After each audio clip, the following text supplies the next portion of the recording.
Salute, men. It's your bro BBD here on the seaside of the D. And today I'm going to talk about bad girls. A woman's past matters.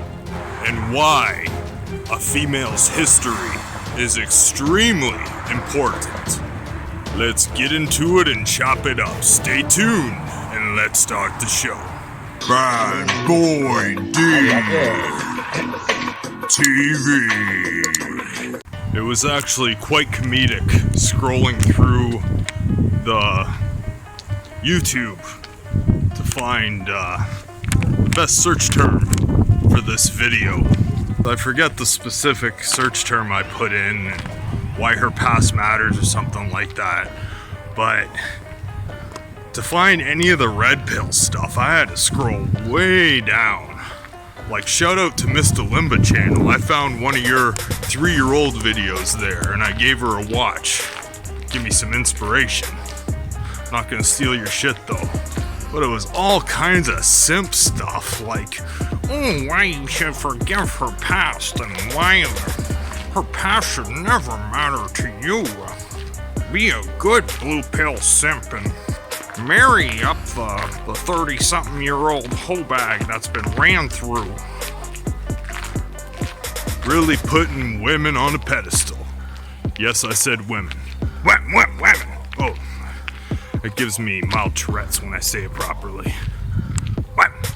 If you think past doesn't matter, just think of anybody's past. Your driving record matters for insurance purposes. Your employment history matters for employment. Why shouldn't a woman's history matter when you are interviewing her as someone with high enough qualifications or potentiality to be down with your program? Because when a woman gets run through, actually I'll save that for a minute. When a woman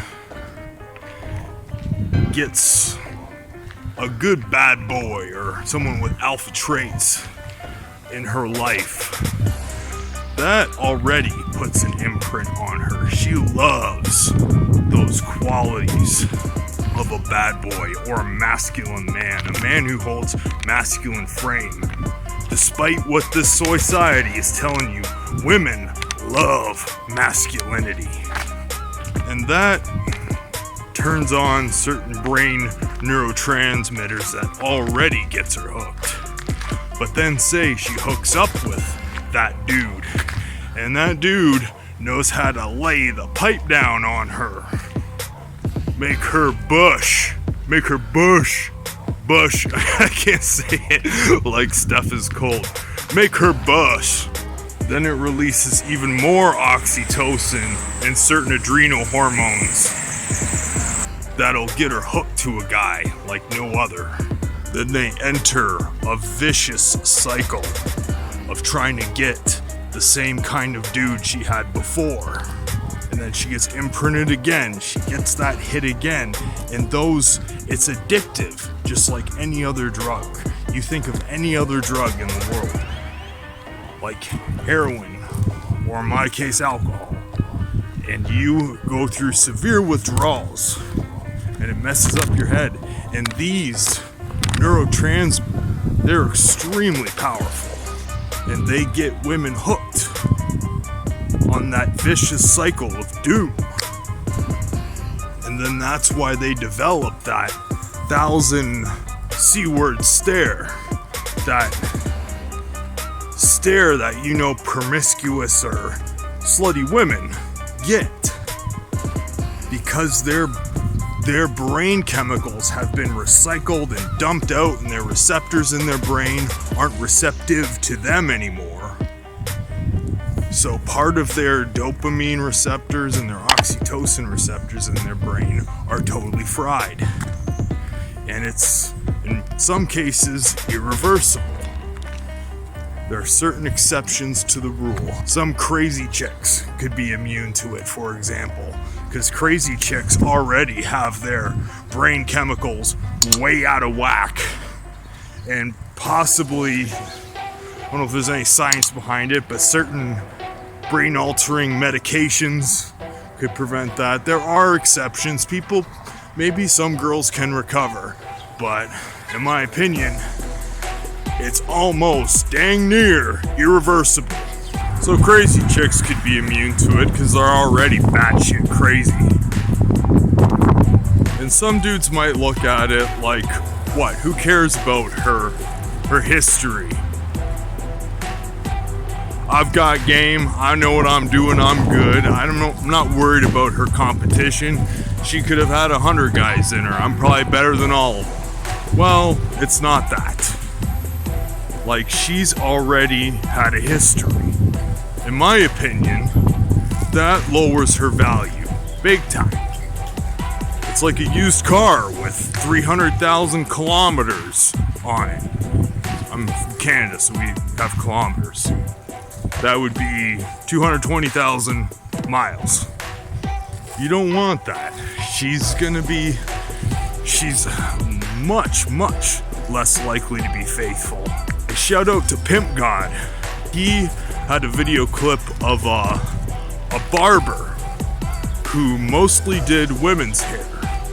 And he had a testimonial about how they would ask him to fool around in the other room.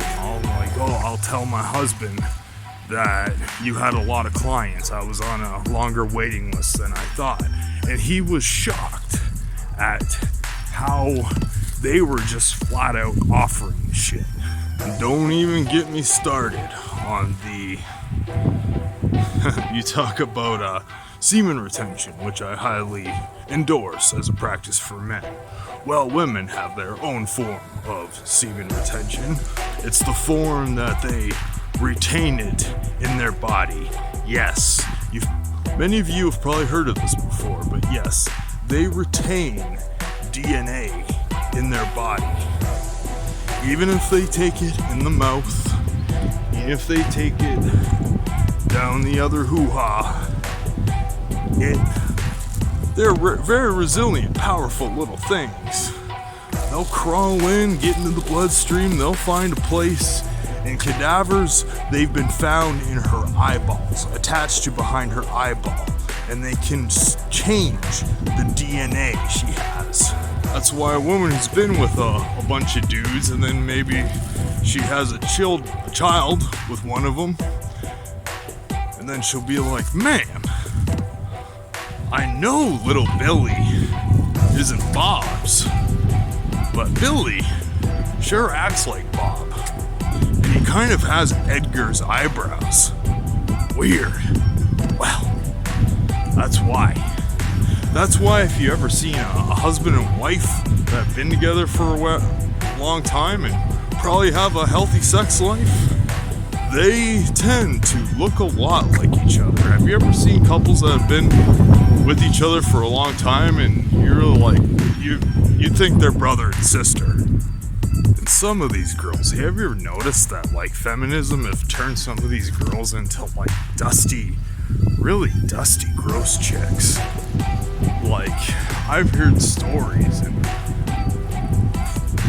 had a few personal experiences where it's like they've been out all day and like sweating and working, and then they just expect to whip their drawers off. Like, whatever happened? I have to go to the bathroom and freshen up.